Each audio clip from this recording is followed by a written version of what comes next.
মুসলমানদের শত্রু, তুমি বন্ধুত্ব পাকাইছো ইরানের সাথে যেটা মুসলিমদের শত্রু, তুমি বন্ধুত্ব পাকাইছো হুতির সাথে।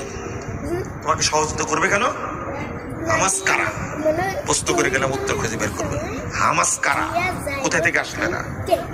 ওই যে গত দিনে মিছিল করেনি হামাসের বিরুদ্ধে, ফিলিস্তিনে মিছিল হয়নি, গাজাতে মিছিল হয়নি, কি বললো?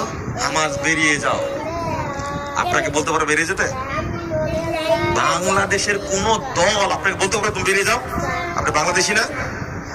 গাজার লোক কেন বললো হামাস বেরিয়ে যাও? উত্তর খুঁজবেন, এটা কোথাকার, এরা কারা?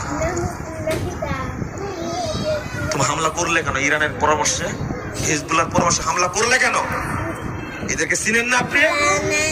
সিরিয়ার মতো একটা দেশ যখন জয় হতে যাচ্ছে, বিজয় লাভ করবে, সেই সময়ে ইসরায়েল আর হিজবুল্লাহ যুদ্ধ বন্ধ করে দিল।